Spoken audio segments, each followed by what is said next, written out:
I'm Scott Vatcher, the host of Questioning Authority, where I question authority figures about health, wealth, and relationships. This episode is brought to you by theauthorityco.com, helping health professionals be seen as the go-to authority in their community. I hope you enjoy this episode.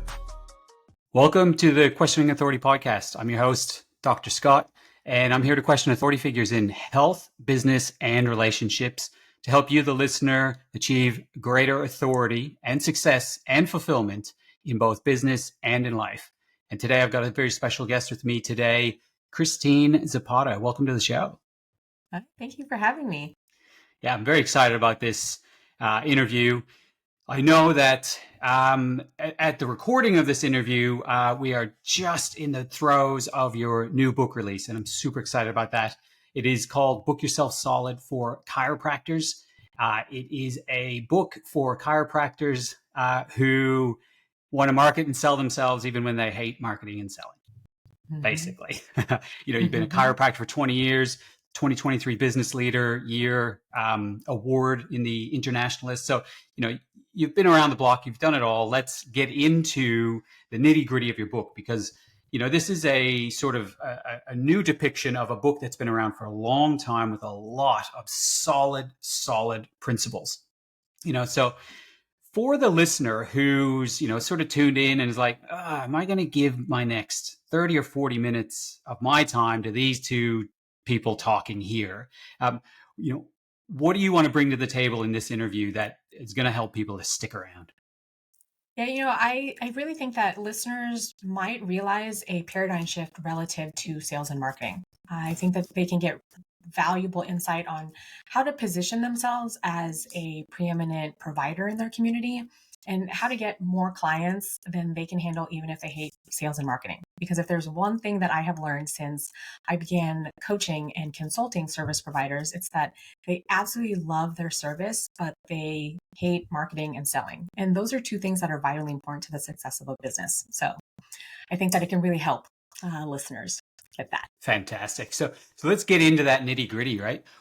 Why does the thought of selling make providers feel sleazy? Yeah. I think that far too often providers move too quickly through a sales process. They haven't quite formed a solid enough of a connection between them and the person that they're trying to serve. And when your community doesn't know who you are, who you help, or what you help them with, then sales can come off as feeling really pushy or sleazy. You might feel like you have to convince someone that they need your services. And really, sales and marketing isn't about trying to persuade or manipulate someone into buying your services. It's about really just putting yourself out in front of and offering your services to those who you're meant to serve. And these are people who already need and are looking for your services. It's a great point to make, right? It can be sleazy when it's like you're trying to convince somebody, the old notion of the used car salesman who's selling a lemon, right? Yes. If you're selling a lemon, it is sleazy. But when you're selling a service that you truly believe is going to be fantastic, selling properly is super important, because if you don't know how to do it, your business is not going to survive. Yeah. And people need to know what it is that you do, and you need to be really clear on what it is that you can provide for the people that you're going to serve. If I'm a chiropractor by profession, so if I'm, let's say, at a screening event and someone I talk to has knee pain at that moment, it might be a little easier for me to sell to them because they're like, all right, great, I have a need. I need to get rid of this knee pain. But if I'm at an event and I'm talking to somebody who they don't necessarily have any pain at that moment, and I'm telling them, I'm checking your posture here. It looks like you might have a vertebral subluxation. You need to come in for chiropractic care. They don't know who I am. They don't really know what it is that I have to offer. ends up feeling, or it could end up feeling really pushy if I'm trying to convince this person that they need to come in when they don't necessarily understand that I have a solution to a problem that they don't even know that they have right now. So would that be, is that like skipping the marketing stage and jumping straight to the sales? Yes. Yeah. So Yes. let's dive into that. What is your thought on? I know there's lots of debate around this. Marketing is sales and sales is marketing. What's your thoughts on that? Yeah, it's one of the first things that we talk about in the Book Yourself Solid for Chiropractors book. There is definitely a difference between marketing and sales. I believe that service providers are oftentimes taught to rely heavily on their marketing efforts to get new clients, when really marketing just creates awareness. People have to be aware of you and what you have to offer before they can decide if they even want to buy from you. And I think that once people are aware of you, what they end up doing is, especially nowadays, because so much information is readily available at people's fingertips, people are going to look up your business foundation. They're going to look you up on social media. They'll check out your website. They'll look to see how benevolent are you? What type of offerings do you provide? And if they look at your business foundation and they feel secure, then they may not necessarily want to buy from you at that moment, but they'll give you an opportunity to earn their trust. If somebody looks at your business foundation and they don't feel like it was meant for them, they don't feel secure, then they're just going to fall off and go away. So I think that it's important that service providers have a plan in place to build trust, because that definitely takes time. And I think that if your pricing strategy is right and you have a simple sales conversation at the right time, then you can definitely book yourself solid. Sales is ultimately goal oriented communication. That's what books the business. And it's important that sales offers are proportionate to the amount of trust and credibility that you've built. If your marketing is on point, then people will come to you and they'll ask you to close them. They'll ask you to sell them. You may end up talking to a prospect who, they've seen your marketing, they've checked out your business foundation, they feel like you are the person that's meant to work with them. They'll approach you and say something like, "So how do I work with you?" Or, I think I need you. I need to work with you. So how do I become a patient? That's ultimately what will happen if your marketing is done right, and you have that sales conversation at the right time and you've built enough trust and credibility. Then you don't necessarily have to be really pushy and try to convince someone to come work with you. They're already seeking you out and they know that you're the person that can help them. Hmm. So am I hearing that marketing is something that should be going on in the background consistently so that the sales process becomes so much easier? Absolutely. Yeah. Yeah. So you say in your book, you teach clients how to position themselves as the go-to option in your community, bringing a consistent stream of new patients. Is that what a personal brand is? Is that what a business brand is? Your personal brand is really your reputation. It helps distinguish yourself from everyone else. And it's ultimately what makes you unique and makes you stand out. And I think that when you have a really strong personal brand, your true essence will drive your ideal clients to you. It allows you to express yourself through your marketing so that people feel like you were meant to work with them and they were meant to work with you. And I think that all too often, service providers hide behind their business brand and they don't necessarily work on developing their personal brand. And I think that it's important to work on your personal brand because people do business with people. They don't do business with businesses. I think that that's something that you'll start to see now. People don't necessarily want to look on social media at what businesses are offering. They're really looking at the person, and if they know you and they like you and they trust you in that order, when the time comes and they need your services, then you are the go-to option in the community. They're not going to have to look on a provider list to see who they are supposed to work with. they'll know that you're the one that they need to see.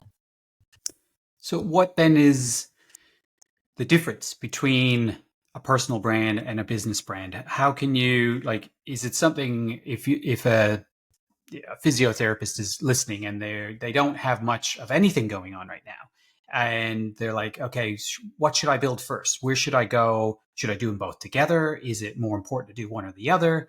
What's your advice on something like I think that building your personal brand is definitely going to be important for a service provider to develop. The business brand, I think that when people start to look at building a business from the ground up, they'll work on the business brand. They've got their logo, they've got their mission, their core values, they've got the culture figured out, but they don't have their personal brand figured out. And when it comes to your personal brand, we talk about this in the book, but there are 3 statements that you should develop. It's your who and do what statement, which is ultimately who you help and what you help them with, or the result that you produce. And then the last statement is your stand for statement. And this is ultimately why you do what you do. If people know through your personal branding who you help, maybe you're a chiropractor who loves working with pregnant moms, and you're really committed to helping them raise happy, healthy babies naturally. Then, if all of your personal branding has that out in social media, your website, then those new moms can see that and know that you're the person that they're supposed to work with. Your stand for statement, again, is your why. And this is not why you do what you're doing and why you get up every morning. Some people think that your why, like I'm doing this because I want to be the first doctor in my family. That's not going to necessarily move the needle or cause someone to want to work with you. But your stand for statement is essentially what drives people to you. So a stand for statement could be, I stand for a world where we celebrate the expression of life rather than the suppression of symptoms. If somebody that you're meant to work with hears that or sees that, then they can get behind that philosophically. And that really allows someone to get a very clear picture of who it is that you serve, what you help them with, and why it is that people end up working with you and why you do what you do. So I really think that it's important for people to see that distinction between your business brand and your personal brand, because without that personal brand, again, people in the community may not even know that you are the person that they need to work with. that? Yeah, I like to think about it in the fact that the business and the personal brand can intertwine, but they should be separate. Because think about it this way: in the world of the people we're talking to, health professionals, a lot of them own their own business. And so it can get really muddled where the business and personal brand are together. But think about it as say, an associate of a practice.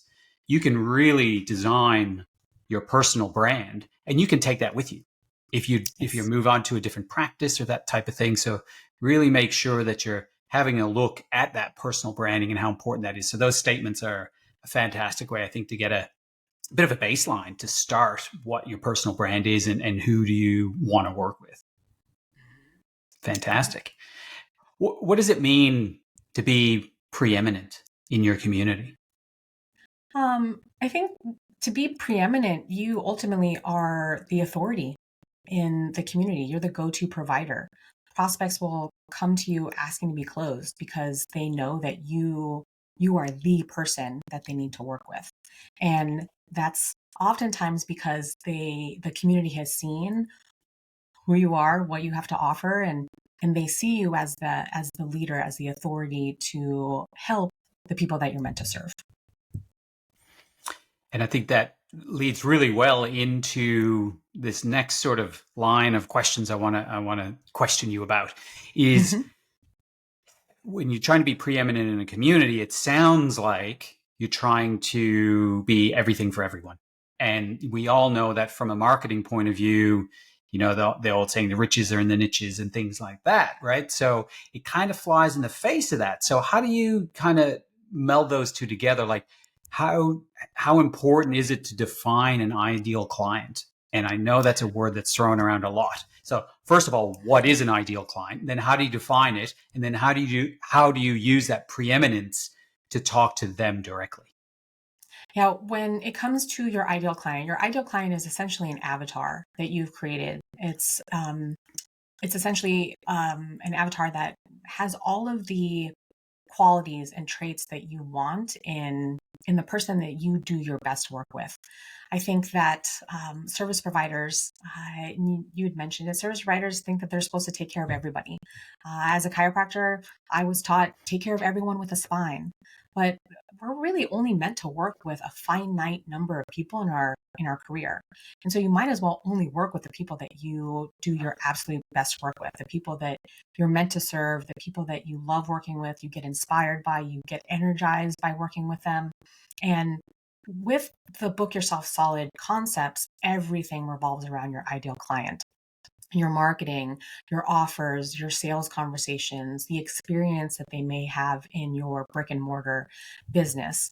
And I tell people when it comes to identifying your ideal client, if you can get really clear on their qualities, their characteristics, you look at perhaps their circle of influence and the people that they run with. Maybe you think about the kind of ethics that they hold, the things that they talk about, which showcases what they're really passionate about, or how they contribute to society, what they like to do. I think that if you can clearly define your ideal client, it makes really trying to market to those people so much easier. And it allows you to speak to those people so that they know that you are the preeminent leader in the community because they're seeing the things that you're putting out, again, through your marketing. They see the offers that you're putting out there, and they'll feel like you are speaking to them.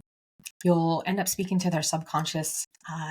You'll get their subconscious conversations going, and you'll get them to a point where they'll feel like you're the only option for them. And I think that's what helps set service providers up to be the preeminent providers in their community. If their ideal clients know that you understand what their urgent needs are, what are the things that they're trying to move away from? If you understand their compelling desires, what are the things that they're trying to move towards? What are the things that they are hoping for in their future? If your ideal client really feels like you're speaking to them and you're meant to work with them and they're meant to work with you, then again, there could be several other providers in your community that offer the same service, but they'll look to you because they feel that you're the one that can help them. And is this where the red velvet rope scenario that you talk about in the book is that how this works? Talk about that red velvet scenario. Yeah, the red velvet rope policy, which we talk about in the book, is ultimately a filtration system that only allows your ideal clients into your business. It's based off of like a Las Vegas nightclub. You think about nightclubs and how they have at the door a red velvet rope, and there's a bouncer behind the red velvet rope. At the club, there might be some people who can walk straight up to the red velvet rope.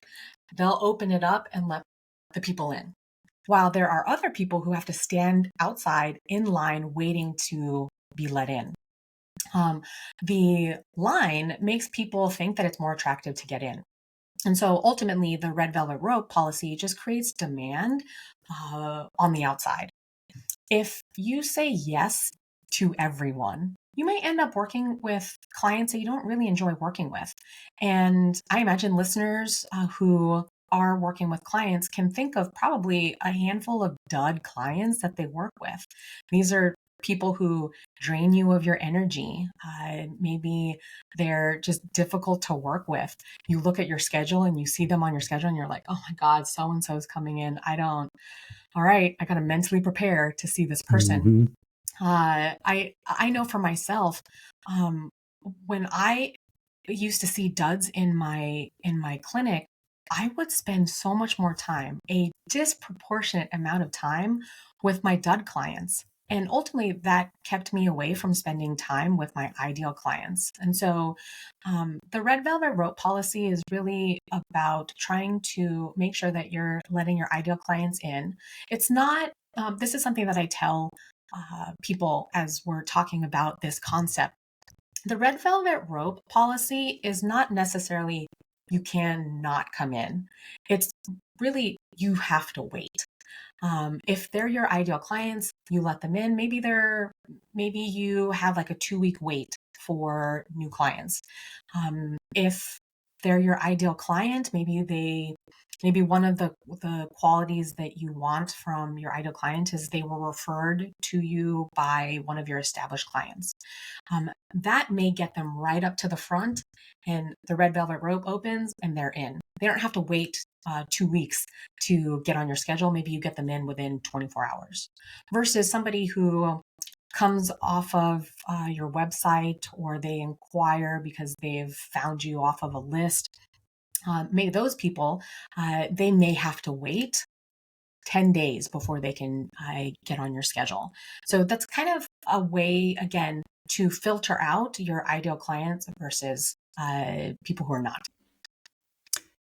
And how would it work for somebody who is at the beginning of their journey or who is struggling and they're saying, yeah, that sounds good, but I can't afford to turn people away. So how does that work?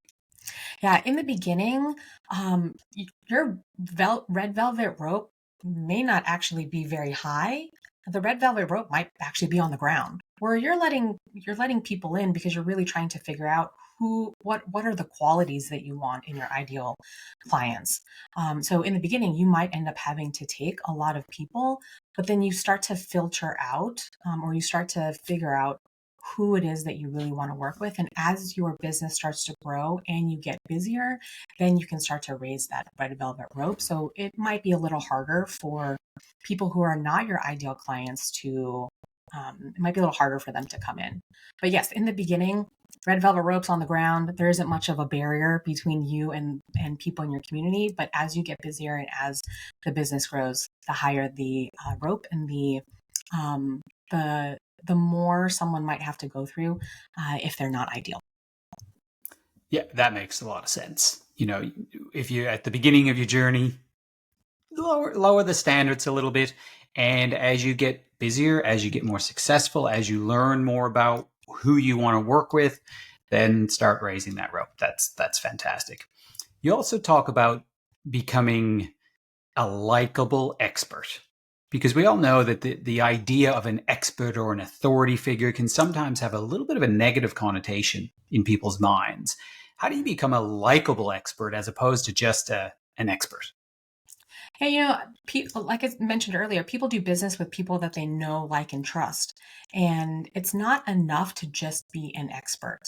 You can be an expert at whatever it is that you do, but if people don't know you because your marketing isn't that good, if if they don't like you, uh, and they don't trust you, it doesn't matter how much you know, and it doesn't matter how big of an expert you are.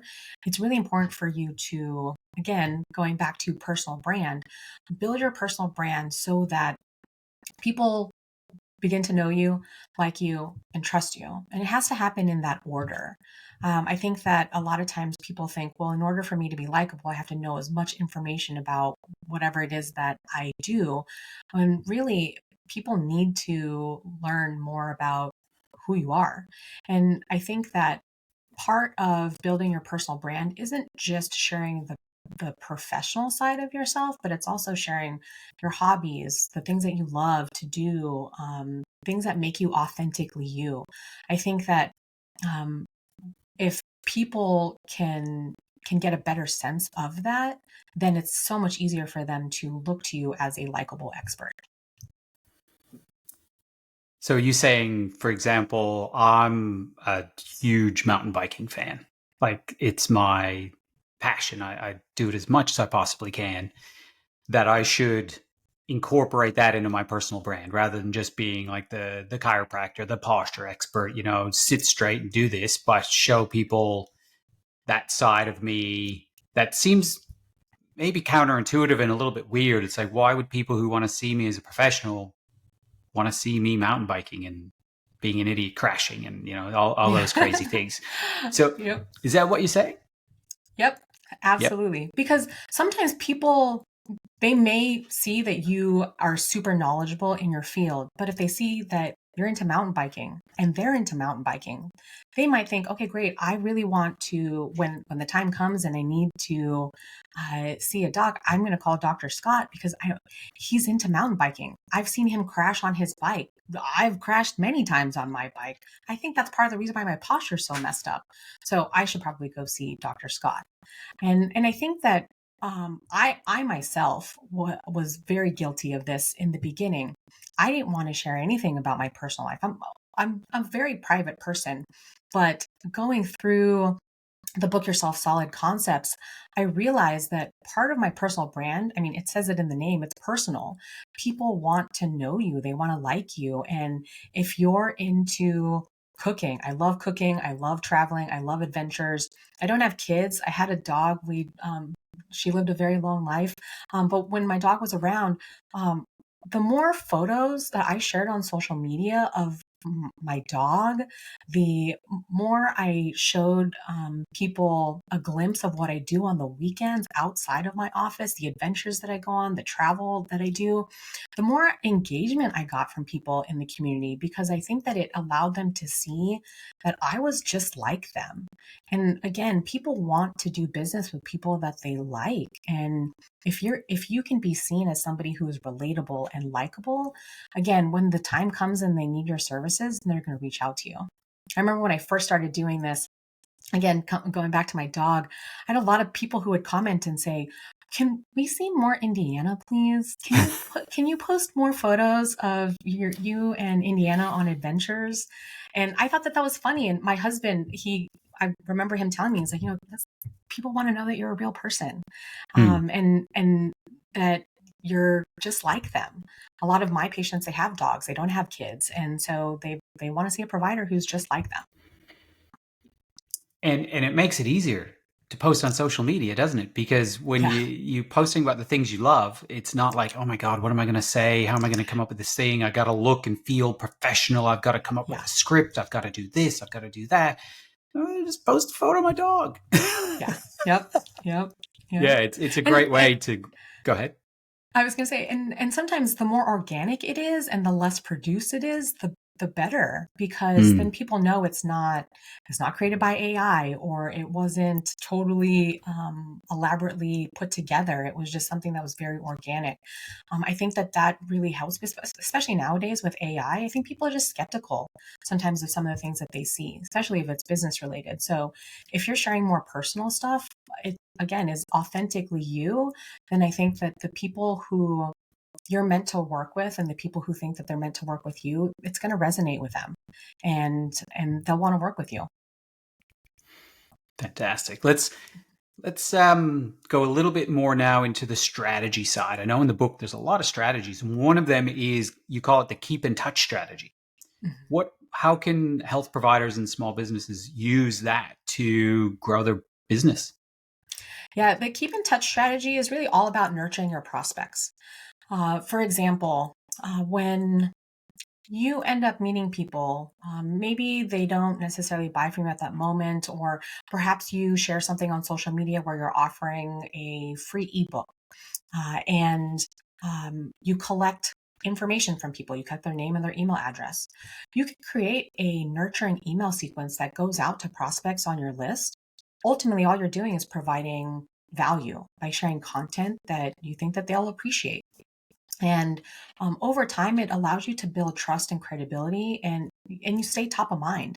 If you are consistent and you're nurturing these prospects, because ultimately you've now gone into relationship with these people. It might be a very distant relationship, but through the nurturing process, if you're staying top of mind, the relationship starts to get stronger and stronger. And when the time is right and they need you, they'll reach out. If you have a list, it's important to nurture them. You want to be relevant to the people on your list. Otherwise, you could get lost in the shuffle and people won't be thinking about you when they need you. So I think that it's really important for people to understand that keeping in touch is really, really important. I think that sometimes service providers they'll collect data and they won't do anything with that data. Or if somebody does not become a new patient, then they're just dead to you. They don't necessarily have to become a patient right there at that moment. If you, again, nurture them and you provide value, these people are giving you opportunities to earn their trust so that over time, when they need you, they'll know to reach out to you.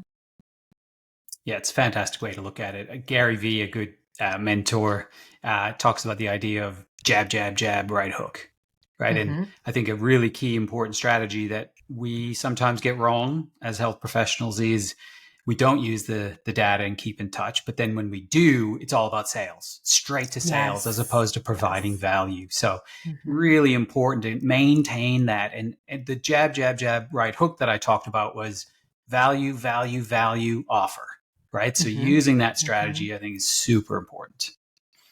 What about when it comes to referrals? We all, everybody loves referrals. Where's Mm-hmm. the referral strategy in Book Yourself Solid? Yeah, the referrals are really important when it comes to a service-based business. I think that it's very important for people to have multiple referral strategies. And I find oftentimes talking to service providers, they don't have enough referral strategies. Some referral strategies can be general. These can be things like partnerships or collaborations, while others can be more targeted or more geared towards VIP. These can be things like workshops, events, masterminds, things where people get higher levels of engagement with you or higher access to you. I think that most people, they want to refer to you, they just don't know how to.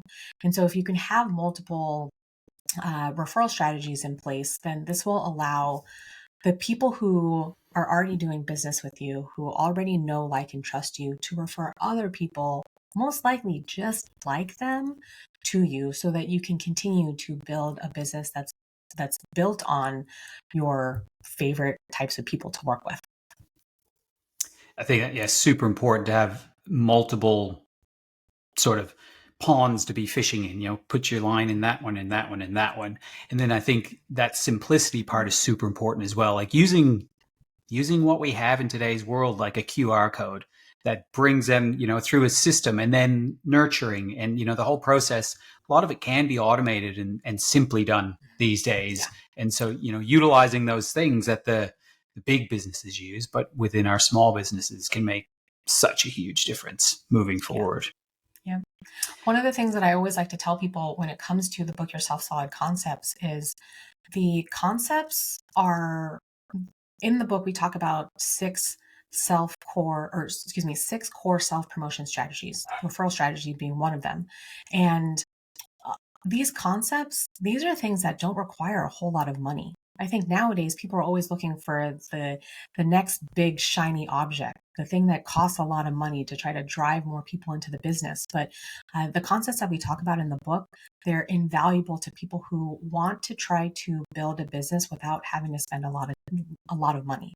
You'll have to put in some time and form a lot of relationships, and make sure that you are, again, building trust and credibility. But it doesn't involve a whole lot of money. And while there are six core self promotion strategies, you don't have to do all six to be successful. You can really just pick a couple of them and just work those really, really well to book yourself solid. Mhm. Great, and important too, because a lot of people who might be struggling with the idea of spending a lot of money. And so, in general, it's either spend more time or spend more money. You could do both. You could do neither. But by spending a little bit more time, you can save yourself a whole lot of money and then utilizing it to get more of your ideal clients. The big money ones tend to be a little bit more of a, you just throw in a net out. and seeing what happens, right? So Yes. the time is where you're going to get the best clients, and moving forward from a long-term perspective, I think is definitely the best way to go. For sure. Yeah. So what are you reading right now? What are you listening to?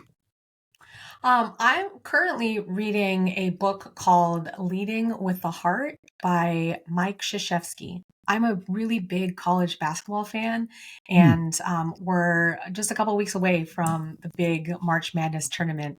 And I'm reading this book because it's all about leadership and how to earn it, how to practice it, how you can use it to move your team, your organization to the top.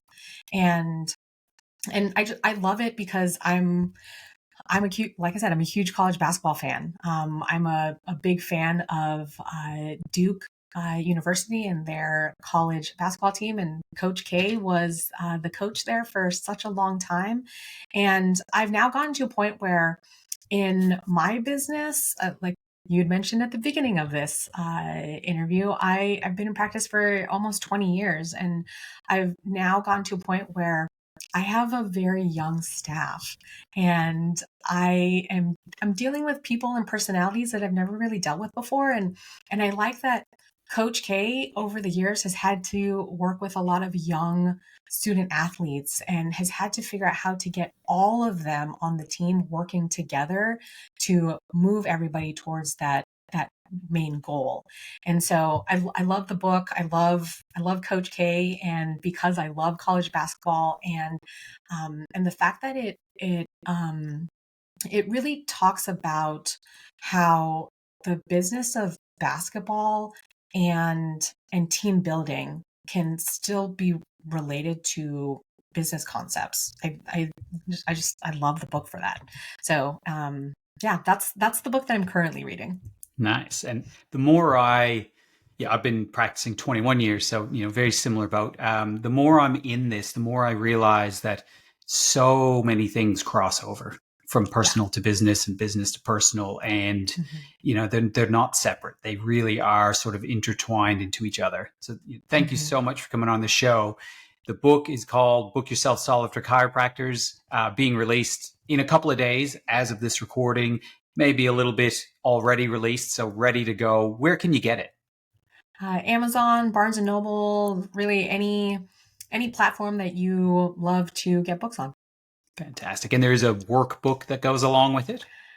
Yes, the workbook is very important. I tell people you can read all the books that you want, but if there's no action that is taken, you're not going to grow. So there's a workbook that will help people work through a lot of the exercises and the concepts that we talk about in the book. So, and is a workbook a downloadable sort of separate from the book? Perfect. Yes, because that way then they have access to you and you have access to them. And so you can nurture them. Yes, that's right. Fantastic. So although it's called Book Yourself Solid for Chiropractors, it has solid foundations for any healthcare professional and really small business. So if you're not a chiropractor, but you're listening to this thinking, oh, maybe I, get the book. It is fantastic. It has so many solid principles in there to get yourself booked solid. So any closing remarks, anything you wanted to say? No, I'm just very thankful that I'm here on this podcast with you. It was great to spend time, and just hopefully I have been able to pour into your listeners and provide them some value. This is a lot of fun. I'm sure that there is value provided. So again, thank you so much. Thanks for listening to this episode of Questioning Authority. I hope you enjoyed the show. Stay tuned for the next one coming out soon. This episode has been brought to you by The Authority Co., helping service providers increase authority and revenue. Check out theauthorityco.com for more info.